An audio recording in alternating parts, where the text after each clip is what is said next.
자, 저 그림이 혹시 여러분은 무슨 그림인지 아십니까?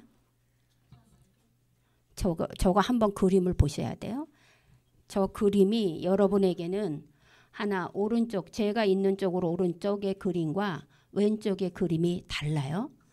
그리고 저 오른쪽에 있는 그림은 과거를 얘기하고 왼쪽에 있는 그림은 조금 더 깨끗해서 현재, 미래를 얘기하고 있습니다. 그 사람의 저 사람을 누구라고 하느냐 하면 저 위에 쓰여 있는 것처럼 야누스라고 합니다. 야누스. 저 사람은 신이에요. 로마의 신. 로마의 신인 저 사람이 이제 오늘 성경에 등장합니다. 여러분은 지금 2024년 12월을 맞이하고 있습니다. 그리고 이제 몇 주 후면 2025년 1월을 맞이합니다. 1월이 영어로는 뭐라고 되어 있어요? 제뉴얼이에요. 제뉴얼이. 이 제뉴얼이는 한 해를 희망으로 소원하는 해 1월달이기도 하지만 지나간 과거에 대해서 아쉬워하는 달이라는 말입니다. 이 말의 어원은 바로 로마 신화 여기 말한 야누스에서부터 시작합니다. 이 야누스에는 로마 신화인데 이 사람은 문, 대문, 문간을 상징하는 신입니다. 그러니까 우리가 말하는 절에 가면 거기 앞에 이렇게 큰 문 앞에 엄청 무섭게 사자를 그려놓고 이렇게 쇠망치 같은 걸 들고 있는 신 보시죠? 그것이 바로 서양에서는 야누스라고 여러분은 알고 계시면 됩니다. 그러므로 이 문은 이 문을 통과함으로 인해서 처음 새로운 게 시작된다는 거예요. 이 문이 분기점이라는 거예요. 이 로마에서는 1월을 뭐라고 얘기하냐면 바로 야누리우스라고 얘기합니다. 1월을 로마 사람들은 야누리우스, 우린 제뉴얼이라고 얘기하지만 이 로마 사람들은 야누리우스라고 합니다. 이것은 로마의 2대 왕이 바로 법을 개혁하면서 1월을 뭐라고 얘기했냐면 태양력이잖아요. 1월을 제뉴얼이라고 부른 데에서 유래합니다. 이것이 바로 야누스로부터 이제 한 해가 끝나고 다음 한 해에 문이 열렸다는 뜻에서 이렇게 제뉴얼이라고 얘기합니다. 그래서 야누스 씨는 대부분 두 개의 반대되는 얼굴로 저렇게 상징하기도 합니다. 그러므로 두 개의 얼굴을 가진 신, 다른 신들은 다른 걸로 대체가 됐는데요. 이 아누스 신만은 이건 로마의 신화에 나오는 거예요. 근데 그리스 신이 이 아누스 신을 대체하는 신은 없습니다. 그러니까 로마의 신이면서 그리스의 신이 돼버린 거예요. 이 아누스 신이. 그런데 오늘날은 이 아누스 같은 사람 이러면 무슨 뜻이겠어요? 여기 보세요. 얼굴이 몇 개라 그랬죠? 2개예요. 그래서 야누스 같은 사람 그러면 긍정적인 얘기가 아니라 부정적인 얘기로 되어 있습니다. 그러므로 여러분은 이 야누스 같은 사람을 조심하라는 오늘 바울의 얘기를 성경 본문을 통해서 아셔야 합니다. 오늘 읽은 디도서 1장 10절부터 16절에는 바로 이렇게 야누스 같은 사람들이 교회 내에 있다는 겁니다. 제가 말씀드렸죠? 믿음은 왜 생기는 거예요? 나는 저 말이 믿어지지가 않아. 믿음은요, 아무나 교회에 올 수 있는 게 아니에요. 그 말이 믿어져야 오는 거예요. 근데 그 믿음은 들음에서 나는 거예요. 들어야 되는 거예요. 그런데 그 듣는 것을 방해하는 사람들이 생겨요. 자, 교회는 착한 사람만 온다, OX. X예요. 교회는 착한 사람만 오는 곳이 아니에요. 어떤 사람이냐 정답을 알려드리면 교회는 하나님께서 내 백성이라고 인정한 사람들만 오는 거예요. 그렇기 때문에 여러분이 자식을 낳았잖아요. 근데 자식을 내 마음대로 선택할 수 있나요? 없어요. 부모를 내 마음대로 선택할 수 있나요? 없어요. 내가 낸 내 자식이 남들이 볼 때는 진짜 이상하게 생기고 못생겼는데 내가 볼 때는 어때요? 이뻐요. 육손이어도 이쁘고요. 눈이 짝짝이어도 이쁘고요. 피부가 거무띡띡해도 이쁘고요. 못생겨도 이쁘고요. 뚱뚱해도 이쁘고요. 키가 작아도 예뻐요. 그게 무슨 뜻이냐면 내 새끼라 예쁜 거예요. 하나님이 내 새끼라고 인정한 사람들이 모여있는 곳이 교회예요. 그러므로 교회는 아무나 올 수 있는 곳이 아니에요. 교회 가자고 아무리 얘기해도 도무지 믿어지지 않아 못 가 라고 얘기하는 사람은 들어보셨어요? 성경을 들어봐야죠. 들어보지도 않고 자, 어린이의 과정도 보십시오. 우리가 이만큼 컸다고 생각하면 어떻게 어렸을 때부터 학교를 다니는 거예요. 그래서 어린이집을 들어가고 유치원을 들어가고 초등학교를 들어가고 중학교를 들어가고 고등학교를 들어가고 대학을 들어가고 결혼이라는 걸 하는 거예요. 이 절차가 있는 것처럼 신앙도 단계가 있는 거예요. 그래서 교회 공동체에 들어와서 내가 어린이집도 다녀야 되고 유치원도 다녀야 되고 중고등학교도 나와야 되고 대학부도 나와야 되고 청년부도 가야 되는 거예요. 그래야 비로소 장년부가 되고 집사가 되고 안수집사가 되고 권사가 되는 거예요. 이런 과정을 거치지 않고 어떻게 오자마자 믿음이 생깁니까? 안 생겨요. 그런데 이 그레데 섬이라는 곳에 교회를 세웠는데 이 교회는 누가 세웠는지 몰라요. 여러분, 한국의 교회가 최초의 교회가 뭔지 아세요? 소래교회, 소래교회. 저 함경도에 있어요. 근데 그 소래교회가 누가 세웠는지 알까요? 몰라요. 여러분, 모릅니다. 근데 어떻게 생겼는지 몰라요. 근데 이 그레데 섬에도 교회도 어떻게 생겼는지 몰라요. 그냥 우리가 유추할 뿐이에요. 그런데 오늘 바울은 이 편지를 누구에게 썼냐면 믿음의 아들 중에 하나. 바울은 믿음의 아들 딱 2명 낳았어요.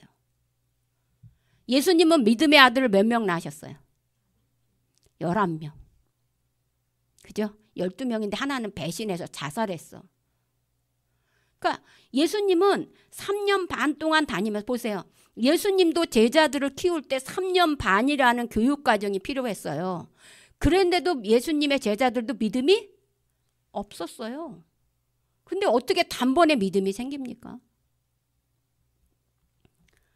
그랬는데 진짜 이상하게 예수님이 이제 이 바울이 자기는 하나님의 일을 하기 위해서 결혼을 안 했어요. 그러고 나서 믿음의 아들들로 2사람을 얘기했는데 하나가 디모데고 그 다음이 디도예요. 디모데가 조금 더 나이가 많고 디도는 굉장히 젊은 청년이에요. 근데 이 청년을 바울이 감옥에 갇혔다가 1차 감옥에 갇혔다가 해방됐을 때 여행 삼아 선교 여행을 이 디도 젊은 청년을 데리고 믿음의 애들을 데리고 이 그레데 섬을 간 거예요. 이 그레데 섬에는 미항이라고 하고 베닉스라고 하는 저기에 보면 우리가 사도행전의 20장에 이렇게 바울이 로마로 가기 위해서 유라굴라 강풍을 만났을 때 그때 거기 머무르려고 했던 곳이에요. 그 섬인데 바울은 여기를 그때는 도착하지 못했어요. 강풍을 만나서. 그래서 어떻게 했냐? 감옥에 1차로 있을 때 이제 풀려났어요. 가택연금이. 그랬을 때 이 디도를 데리고 그레데 섬으로 간 거예요. 그레데 섬에 갔더니 이미 교회가 있어요. 그래서 바울은 이제 온전하지 못한 사람이니까 먼저 가고 이 디도를 믿을 만하게 여러분 제가 여기 여러분들 중에 믿을 만한 사람에게 맡기는 거예요. 그러므로 목회자에게 인정을 받았다는 건 그만큼 신앙적으로 연륜이 있다는 거예요. 그 여러분에게 맡겼을 때 이 디도에게 맡긴 거예요. 근데 디도가 어려요. 근데 바울이 로마에 가서 보니까 이 그레데 섬에 이상한 거예요. 이상한 게 막 돌아가는 거예요. 그래서 지금 편지를 쓰는 거예요. 이거는 우리 디모데후서 지난주까지 배웠는데 디모데후서는 로마에서 2차 사형 선고를 받은 바울이 간절한 마음으로 유언을 쓴 거라면 디도서는 그 전에 쓴 거예요. 디모데 전서랑 똑같을 때 쓴 거예요. 한창 활발하게 활동할 때 쓴 거예요. 그런데 바울의 목회 방침은 뭐예요? 가서 복음을 전하는데 바울은 거기서 이렇게 인정을 받으려고 하지 않아요. 떠나요. 그리고 거기에 누구를 세워놔요? 믿음의 아들들을 거기다 세워놓고 그 믿음의 아들도 혼자 못하니까 너가 해야 할 일이 뭐냐? 장로들을 세우라는 거예요.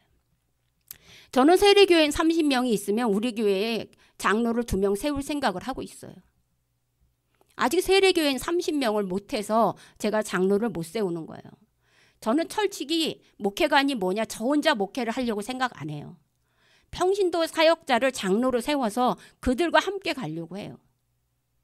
그러기 때문에 여기에 지금 바울도 그렇게 생각해서 장로들을 세우라고 1장 그 앞에 우리가 본 그 앞에 세우는 거예요. 내가 너를 그레데에 남겨둔 이유를 설명하는데요.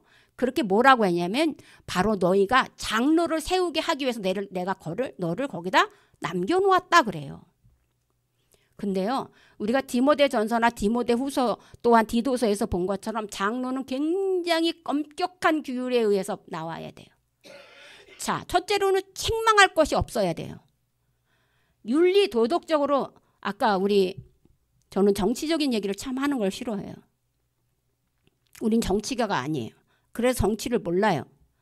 그래서 저는 교회와 사회는 분리돼야 된다는 주장하는 사람 중에 하나인데, 대통령이 뽑을 때 막 사람들이 저에게 카톡이 막 왔어요. 윤석열이 안 되면 안 된다. 이 사람을 꼭 뽑아야 돼. 그러면 이재명이 하면 나라가 망한다. 그러니까 저는 윤석열도 아니고 이재명도 아니에요. 근데 그런 문자를 너무 많이 받으니까 반감이 샀어요. 아니, 이거 뽑고 안 뽑고는 내 자유인데 왜 이런 것들을 자꾸 보내지? 그래서 마치 윤석열 대통령이 청와대를 마다하고 용산으로 갔을 때, 여러분 청와대는 비밀이 보장되는 장소예요. 근데 용산은요, 여러분 아는 것처럼 드론을 띄우면 거기 다 보여요. 서울에 요번에 계엄령이 내렸잖아요. 서울에 사는 중국인이 이렇게 얘기를 해요. 자기네는 한강변인데 한강에서 바라봤더니 계엄군이 뭐 200명이 아니에요. 수천 명이 서울에 진입하는 걸 눈으로 다 보았어요. 많은 사람이 봤는데 이것조차가 지금 저도 하물며 저도 서울 가다 봤는데 이게 말이 안 되는 거짓말을 하고 있는 거예요. 그런데 이제 그가 잘못해요. 그러니까 또다시 문자가 와요. 새벽 1시에. 저는 자다가 깜짝 놀라서 모르고 진동으로 해놓고 자다가 이 카톡을 받고 뭐지? 그리고 무슨 우리 교인들한테 혹시 무슨 일이 있나? 그러고 봤는데 탄핵해야 하는 이유 해가지고 이걸 보낸 거예요. 그거 누가 보냈는지 아십니까? 목사가 보냈어요. 제가 욕을 했어요. 속으로. 그리고 그 사람 삭제해버렸어요. 스팸 처리해버렸어요. 그 사람.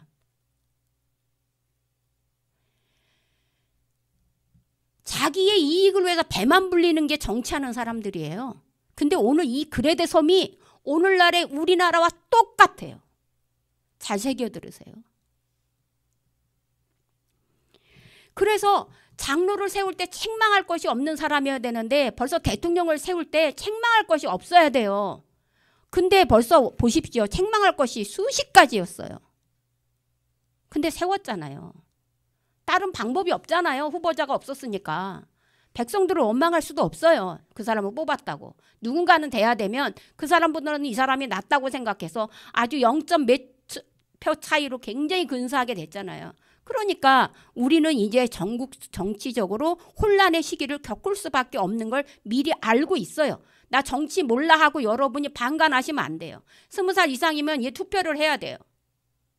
알아야 돼요. 여기에도 지금 장로를 세울 때 책망함이 없어야 된다. 윤리 도덕적으로 책망함이 없어야 된다고 얘기해요. 그러면서 뭐라고 그랬냐면 여기 본론에 얘기 안 한 것 앞에 뭐라 그러면 일부 일처제를 얘기해요. 한 아내의 남편이 되며라고 되어 있어요. 그럼 이 말은 뭘까요? 그때 당시에 남자들이 부인을 많이 어렵고 거느리고 살았다는 것을 증명해 주는 거예요. 근데 하나님의 방식은 아담을 만들고 그 다음에 여자 하와 한 명을 붙여주셔서 일부 일처제인 거예요. 그래서 교회의 장로는 일부 일처제야 되는 거예요. 애를 못 낳아도 안 돼. 일부 일처제야. 그리고 결혼에 대해서 그렇게 강력하게 얘기하고 두 번째는 자녀 교육에 대해서 강력하게 얘기하는 거예요. 자녀들이 장로라고 하면서 그 집안 식구들이 다 예수를 안 믿어. 그 사람 뽑으면 안 되는 거예요. 자기 자식을 신앙으로 바르게 키워놔야지만 장로로 뽑을 수 있는 거예요. 지금 다른 여러 가지 조건이 있지만 지금 장로를 세우라고 디도를 거기다 놔뒀단 말이에요. 근데 장로를 택함에 있어서 책망할 것이 없어야 되는데 굳이 거기에 결혼 일부 일처제와 자녀가 신앙으로 바로 컸는지에 대해서 체크를 하라는 거예요. 그러면 장로는 직분이 뭐예요? 교회를 함께 세우는 자예요. 그러면 장로를 이 앞에 넣었다는 건 그 뒤에 교회를 허무는 자가 있다는 얘기예요. 그 허무는 자가 오늘 본문이에요. 장로는 교회를 세우는 자, 교회를 허무는 자는 바로 이제 이 사람이 디도에게 거짓 교훈을 전하는 자들이라고 얘기해요. 오늘 10절에 보면 10절 한번 띄워줘 보세요. 10절을 보면 거기에 뭐라고 돼 있냐면 불순종하고 헛된 말을 하며 속이는 자. 불순종해. 교회의 치리에 불순종해. 교회에서 뭐 하라 그러면 아니야 내 뜻대로 해. 거기에 또 교회 성도들을 데리고 자꾸 이상한 말을 전해. 그리고 뭐예요? 속여. 근데 그들이 누구라고 돼 있어요? 할례파라는 거. 할례파. 할례가 뭐예요? 남자들 고추, 포경 수술이에요. 그것은 뭐예요? 하나님이 아브라함과 언약을 맺을 때 사용한 도구였어요. 아브라함이 도무지 자기가 소망한 것이 없어 보이니까 하나님께서 끝끝내 어떻게 했냐면 아브라함아 안 되겠다. 그래서 99세에 포경 수술을 시켰잖아요. 그리고 너가 화장실 갈 때마다 내가 하나님인 걸 나와 약속한 걸 무슨 약속? 내가 너에게 민족이 되게 하겠다. 아니 애도 한 명 없었어요. 나이도 99세예요. 근데 자기 자녀로 인해서 민족을 만들어준다는 말을 누가 믿습니까? 믿어집니까? 안 믿어져요. 그러니까 아브라함이 안 믿은 거예요. 안 믿으니까 하나님이 강제적으로 포경수술을 돌을 깨서 칼을 만들어 그것을 자기 스스로 포경수술을 하게 해서 그걸 볼 때마다 뭐라는 거야. 포경수술이 뭐냐면 목숨을 건 거예요. 그때 당시는 의료시설이 발달하지 않았잖아요. 그렇기 때문에 내가 죽음으로 지켜야 될 하나님과의 약속인 거예요. 그렇게 할례를 했더니 이 사람들이 예수님이 죽음으로 인해서 그 할례가 소용없습니다 라고 바울이 가르쳤어요. 우리는 이제 할례를 받아서 하나님 나라에 가는 게 아니에요. 뭐 때문에 가는 거냐면 예수 그리스도의 이름을 인정하면 하나님이 아, 내 자식이구나. 아까 말씀드렸어요. 교회는 내 자식들이 모이는 거라고. 내 자식이라는 증거를 여러분 유전자 검사해서 드릴 수 없잖아요. 그러니까 교회의 내 자식이라고 인정하는 것은 내가 예수님을 나의 주로 믿는 사람을 내 자식이라고 한다는 거예요. 그렇게 가르쳤더니 예수님 때문에 십자가의 죽음으로 인해서 그분을 믿기만 하면 하나님의 백성이 되는 영생을 준다고 얘기했는데 또다시 구약시대로 돌아가서 교회 내에서 교회 성도들 중에 이방인하고 많이 섞여 있잖아요. 유대인들이. 그러니까 뭐라 그랬냐면 너 뭐 예수만 믿으면 하나님 나라에 가? 아니야. 너 나 봤어? 화장실 같이 갔죠. 나 봤지? 너랑 나랑 다르지? 이렇게 할례를 받은 사람만 구원을 받아. 예수를 믿고 또 하나 그 위에다가 추가. 할례를 받아야지만 간다고 주장한 거예요. 그러니까 할례를 받았던 사람은 의기양양하고 할례를 받지 못한 사람은 어떻겠어요? 의기소침해질 수밖에 없어요. 그러면 어떻게 해야 돼? 이상하게 목사님 설교보다 이상하게 성도들 사이에 하는 말이 더 힘이 세요. 목사님 설교는 듣는 둥 맞는 둥 하면서 성도끼리 막 모여서 숙덕한 얘기들은 엄청나게 퍼져가는 거예요. 여러분 여기서 전하는 목회자의 말만 믿으셔야 되는 거예요. 내가 스스로 무엇인가를 좀 숙덕거리지 마세요. 내 생각대로 여러분의 의견을 얘기하지 마세요. 그랬더니 그래? 그럼 어떻게 하면 우리 할례를 못 받았는데 그럼 우린 못 가? 응. 근데 방법이 있어. 그럼 내가 그 방법을 알려줄게. 나에게 돈을 바치라는 거예요. 이런 사람들이 지금 이 그레데 교회에 있는 거예요. 그러니까 그래서 바치라고 해서 바쳤더니 뭘 가르쳐 주냐면 할례를 못 받았잖아. 그러면 대신 율법, 십계명, 율법 그런 걸 해야 되는데 우리 장로의 전통에 의하면 이렇게 교회에 들어오기 전에 손을 씻고 들어와야 돼. 교회에 들어오기 전에 발을 씻고 들어와야 돼. 교회 다니는 사람들은 아무 음식이나 먹으면 안 돼. 레위기를 얘기를 하는 거예요. 그 모든 죄의 짐을 예수님이 십자가에 지고 죽으시면서 너희 내 자식들에게는 자유를 주셨는데 또다시 뭘로 돌아간 거예요? 예수가 없던 시대로 돌아가면서 입으로는 뭐예요? 하나님을 믿고 예수를 믿는다고 하면서 행함은 과거에 머물고 있는 거예요. 이런 사람들이 거짓 교훈이라고 얘기하는 거예요. 그런 사람을 바울은 디도에게 거짓 교훈을 주는 헬라파를 조심하라고 얘기하고 있는 거예요. 그러므로 헬라파는 겉으로는 뭐예요? 교회 와서 예수님의 이름으로 기도합니다 라고 하고 있으면서 뒤로 가서는 예수님 소용없어. 하나님을 믿어야 돼. 하나님의 율법을 믿어야 돼. 뒤에 가서 이러는 거야. 그러니까 그들이 누구예요? 아까 누구라 그랬어요? 야누스라는 거예요. 교회에 이 야누스가 많아요. 요 앞에서 예배드리는 모습하고 뒤에 가서 하는 행동이 너무 다른 사람이 많다고요. 그래서 장로고 목사고 겉에서 보이는 것이 다가 아니에요. 여러분, 목회자들이 스트레스를 너무 많이 봐요. 그동안에 목회자가 남자들이었잖아요, 주로. 스트레스가 많아요. 근데 사모님들이 엄청 헌신했어요. 그런데 집에 가면 그 스트레스를 누구한테 풀어요? 목회자는 술, 담배를 못 먹어요. 세상적인 것도 못 해요. 도박도 안 해야 돼요. 거룩해야 돼요. 그러니까 집에 가서 그 스트레스를 사모한테 풀어서 맨날 패는 거예요. 굉장히 많았습니다. 그래서 그런 사람들을 치유 목회하는 분도 계세요. 그래서 오늘날 여자 목회자들이 자꾸 많아지는 이유 중에 하나도 그렇게 이중적인 잣대를 가진 목회자가 남자분들이 많아요. 그럼에도 아직은 야누스적인 사람, 여자가 남자가 중요한 게 아니라 그 목회자의 본성이 어떤가를 여러분이 잘 판단하셔야 되는 거예요. 심지어 거짓 교훈을 조심하라고 하면서 뭐라고 얘기해요? 그들의 입을 막으라고 얘기해요. 11절에 그들의 입을 막아라. 이 말이 뭔 줄 아세요? 여러분, 입 막을 때 어떻게 했어요? 여러분, 손을 갖다 대든가 테이프를 붙이든가 여기에 뭘 묻혀? 애기 낳을 때 보통 옛날 사극 보면 뭐예요? 천으로 여기다가 뭘 묶어 버리죠. 근데 그 묶는 그 안에 뭐가 있는 줄 아세요? 자갈이 있어요. 자갈을 손에다 싸가지고 여기 입에서 새 나가지 못하도록 물고 애를 낳게 한 거예요. 자, 입을 막으라는 뜻이 자갈을 물리라는 거예요. 그러면 뭐 하라는 거야? 아무 말도 못하게 만들으라는 거예요.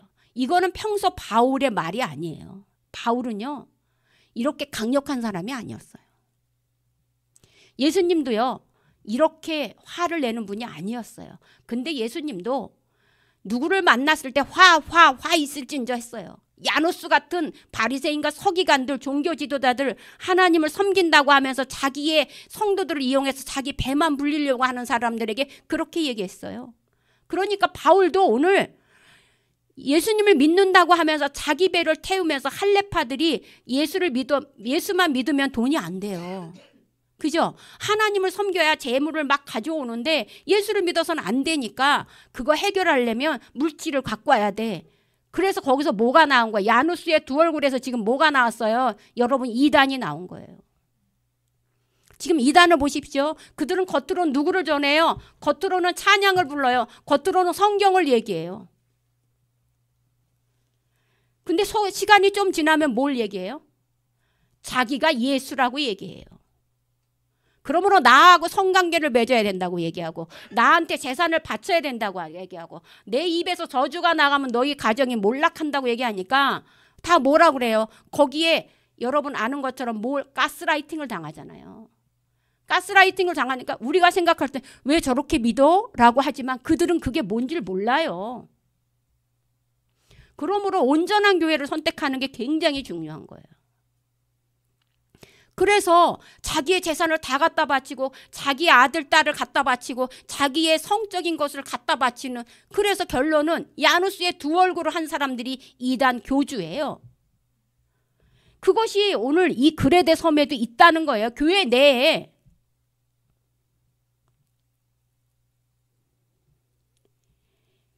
여러분, 여기 이 그레데 사람들이 어떤 사람입니까? 힘이 세기로 유명한 사람입니다.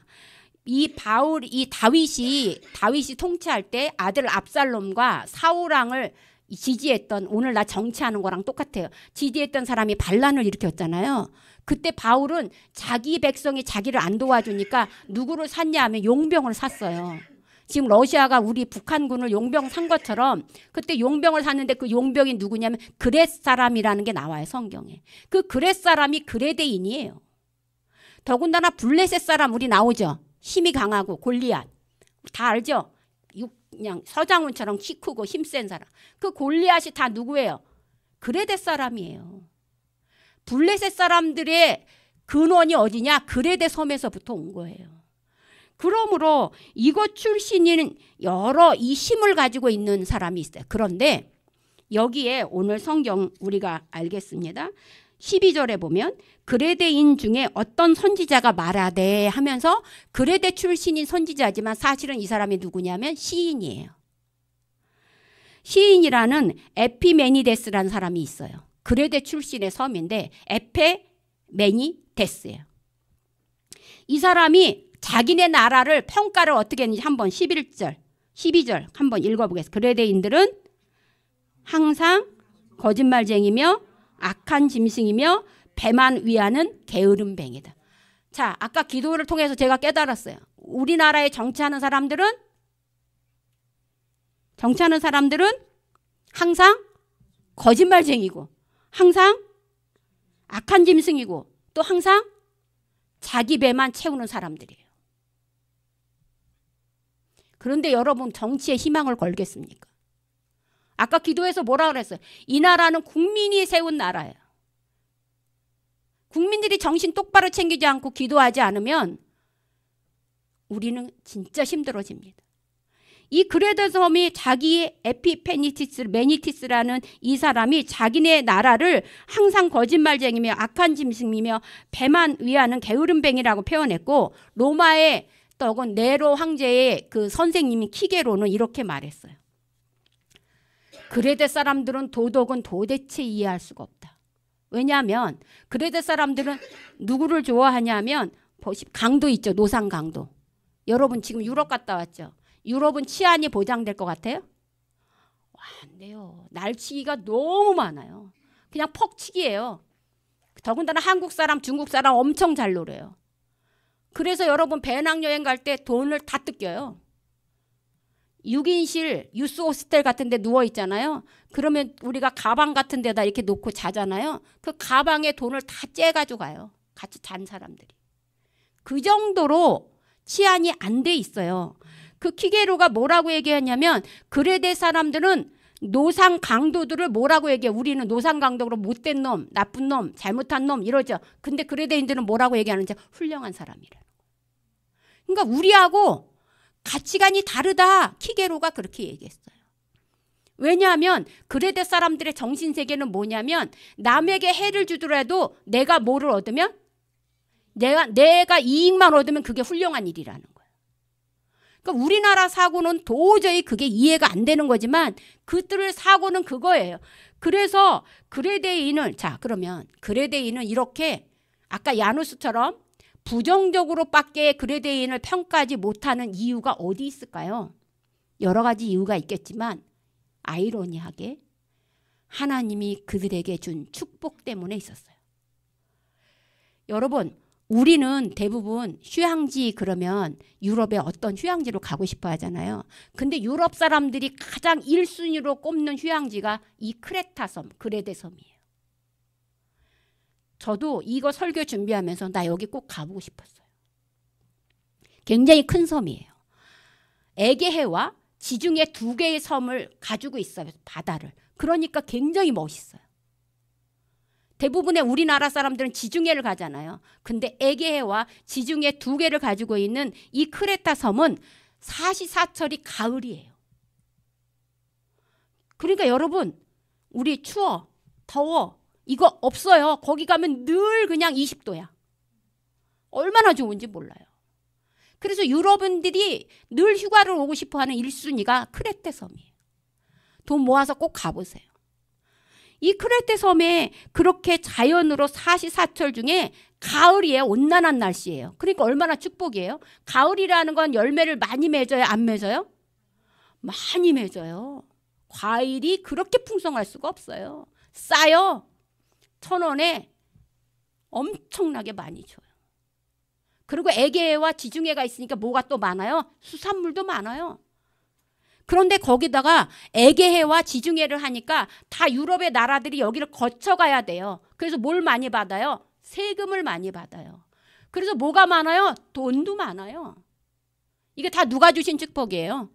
하나님께서 그 자연으로 인해서 생기게 한 축복을 해줬는데 그들은 그것으로 인해 무엇만 가지고 있냐면 자기 배만 배부르게 하고 사는 거에 목숨을 걸었다는 거예요. 어렵고 힘든 사람 나라 안 도와줍니다. 그래서 바울은 오늘 디도에게 그 시인이 한 고백, 그 증언이 참되다고 얘기를 하면서 그대로 내버려 두지 말고 엄히 꾸짖으라고 얘기해요. 꾸짖으라. 자, 지금 글에 대해 지금 뭐가 생겼어요? 교회가 이미 생긴 거예요. 그 교회가 생긴 이상 그들을 그대로 그렇게 평가절하된 모습으로 내버려둘 수는 없어요. 교회가 생겼다는 것은 그 안에 있는 공동체 사람들이 변해야 된다는 거예요. 예수로 인해서 예전에 살았던 방법이 아닌 지금의 삶으로 바뀌어야 된다는 거예요. 그래서 꾸짖어서라도 가르치라는 거예요. 디도에게. 이렇게 엄격하게. 제가 참 고민이 많았어요. 오늘날의 대한민국에 한국 교회에 어른이 없어요. 부모들은 다 뭐라 그래요? 내 자식 기죽인다고 말 한마디 못하게 해요. 어린애 보십시오. 남의 음식점에서 똥기저귀 갈아요. 서서 옆에서 누가 밥을 먹든 말든. 아이들이 우상이 된 지 이미 오래됐어요. 그런데 그거를 말 한마디를 못해요. 왜? 말을 해봐야 관계만 나빠지니까 입을 다물어 버리죠. 어른이 없어요. 집안에서도 어른이 없고 교회는 어때요? 교회는 성도들이 듣기 싫은 소리, 쓴소리 하면 떠나니까 여기서 뭐만 얘기해요? 복만 얘기해요. 너희들이 어떻게 하면 복을 받는지 예배만 잘 드리고 너희들이 와서 헌금만 잘하고 그래서 예배를 내가 주일은요 온전히 쉬라 그랬어요. 온전히 쉬라는 게 뭐예요? 와서 예배만 드리라는 거예요. 다른 일 하지 말라는 거예요. 근데 주일에 무슨 일이 있다고 하면 목사는 그거에 대해서 꾸짖어야 돼요. 그게 잘못된 걸 얘기해 줘야 돼요. 근데 얘기 못 해요.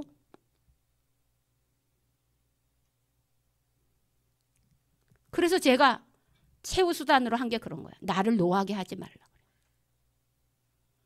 목회자인 제가 저한테 얘기는 할 수 있어요. 저는 예스밖에 못해요. 그런데 내 마음이 상처가 되면 하나님께 여기서 기도하면서 그게 잘못된데 어떻게 하면 좋냐고 하면 결코 그들에게 축복이 되지 못해요. 여러분. 제 말을 들으라는 게 아니라 제가 준 하나님이 저에게 준 그 권능을 믿으라는 거예요. 그러므로 여러분 스스로가 이제 벌써 신앙생활이 몇십 년인데 안식일 주일 지키는 거 하나까지도 제가 일일이 얘기를 해야 됩니까?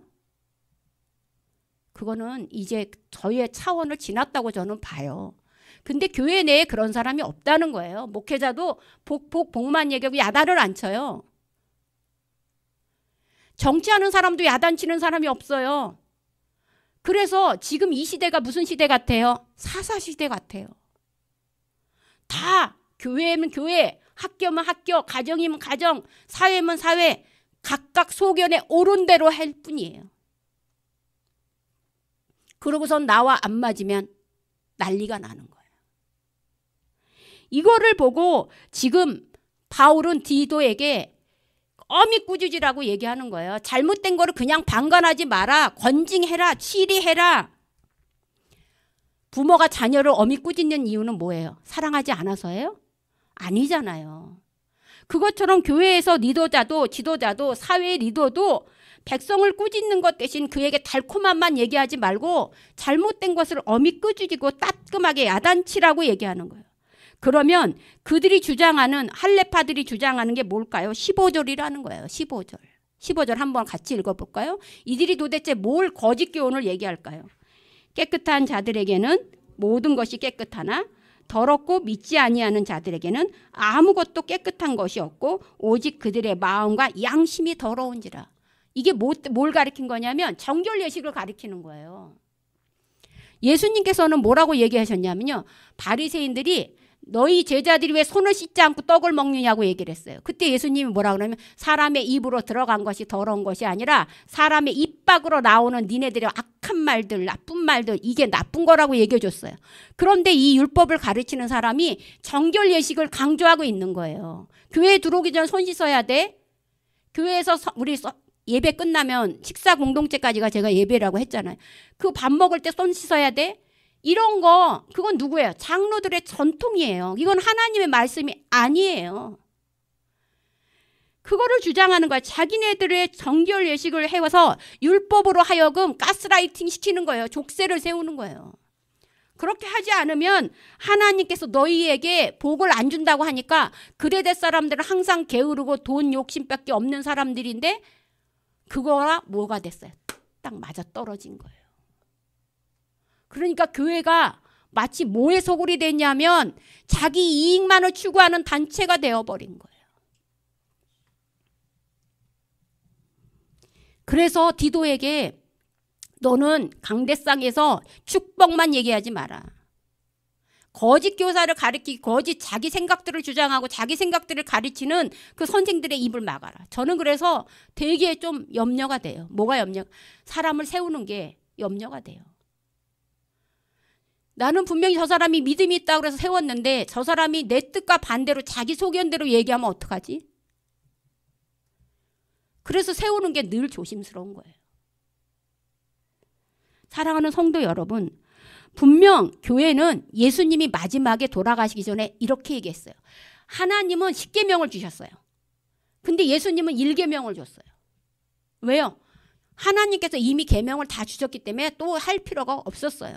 근데 예수님이 마지막에 죽으면서 제자들에게 뭐라고 그러냐면 새 계명을 너희에게 주노니 서로 사랑하라. 이거 한마디 했었어요. 교회는 분명 무슨 공동체예요? 사랑의 공동체예요.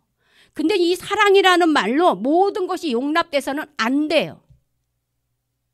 잘못된 일을 하는데 사랑. 제가 신학교 다닐 때 가장 싫었던 게 그거였어요. 사랑하라고 했는데 용서해달라고. 근데요, 모르고 잘못한 건 용서가 되잖아요. 해야 돼요. 근데 알면서 일부러 이용하려고 하는 죄가 있어요. 그것을 어떻게 용서합니까? 그래서 지금 바울은 그레데 교회를 향해서 뭐라고 한탄합니까? 오늘 제목? 그레데요. 그레데요. 너무너무 안타까워. 지금 이 그레데 교회는 자기 바울이 세운 게 아니에요. 언제 세웠냐면 사도행전 2장에 오순절 마가다락방에 성령이 임하니까 여기 120명이 예수님이 부활하시고 승천하신 다음에 계속해서 50일 동안 기도했어요. 밥도 안 먹었어요. 50일 금식 기도해요. 그들은. 금식 기도하면서 하나님 언제 오실 겁냐고 계속 기도했을 때 50일 되는 날 갑자기 기도하는 사람들의 입이 헬랄랄랄 되는 거예요. 여러분, 저기 대방동에 가면 성락교회라고 있어요. 굉장히 커요. 그 교회는 귀신 쫓는 교회로 유명해요. 그 교회는 방언을 안 하면 예수 믿는 게 아니에요. 그래서 방언을 못하는 사람에게 어떻게 얘기하는지 아세요? 몇 가지 언어를 막 되풀이하게 해요. 할렐루야 할렐루야 할렐루야 할렐루야 계속 할렐루야를 하다 보면 나도 모르게 햇바닥이 어때? 계속 돌아가 보니까 레레레레레레레 되는 거예요. 그거 가르쳐요. 방언은 가르쳐서 받는 게 아니에요. 방언은 하늘에서 내려온 거예요. 성령이 임하여 각 사람의 혀를 갖다 주장하는 거예요. 그래서 그들이 한 방언이 뭐예요? 이상한 못 알아듣는 이야기가 아닌 거예요. 각 나라의 언어를 했다고 그랬어요. 근데 마침 그때 아라비아인가 그레데인이 오순절을 지키기 위해서 거기로 왔던 거예요. 77절을 지키기 위해서 왔는데 이상하게 저 마가의 다락방에서 120명이 나오더니 갑자기 각 나라의 언어로 하나님이 예수 그리스도를 보내신 뜻을 전하는 거야, 설교를. 그 얘기를 듣고 그레데 사람들이 그 얘기를 듣고 자기 고향으로 가서 세운 거예요. 그러니까 누가 세웠는지도 모르는 거예요. 그런데 지금 그레데가 이렇게 거짓 교사들에 의해서 무너지고 있으니 아 그래 돼요. 안타까워하고 있는 거예요. 그렇다면 디도는 오늘 이 편지를 받고 그레데 사람들을 엄히 경계하고 입술에 재갈을 물렸을까요? 안 물렸을까요? 성경을 보니 알 수가 없죠. 근데 오늘날의 크레타 섬이 있어요. 거기에 역사를 보니까 했어요. 했다는 증거를 어떻게 하냐면 초대교회가 뭐예요? 카톨릭이죠. 지금은 카톨릭이라고 얘기하지만 초대교회는 이렇게 성당이 엄청 많아요. 그레데. 무슬림이 지배를 하기도 했었어요. 그런데 결국 누가 이겼냐면 그리스도인이 이겼어요.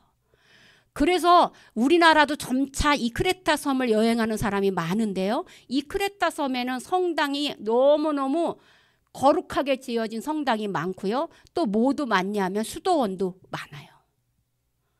그런 걸 봐서 디도는 스승인 바울의 이야기를 듣고 강력하게 교회를 딱 책망하고 끌고 나갔다는 것을 알 수가 있습니다. 그래서 디모데후서 지난주에 설교한 것처럼 누가만 나에게 있다 디도는 다른 곳에 보냈다 그랬잖아요. 그래서 그레데뿐만이 아니라 걔를 믿고 다른 곳에 계속해서 파송 보냈던 거예요.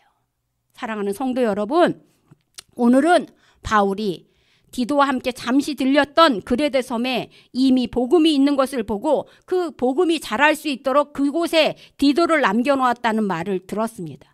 할레페가 더 이상 교회를 시끄럽게 하고 무너뜨리지 않게 하기 위해서 장로들을 세우라고 얘기하고 있습니다.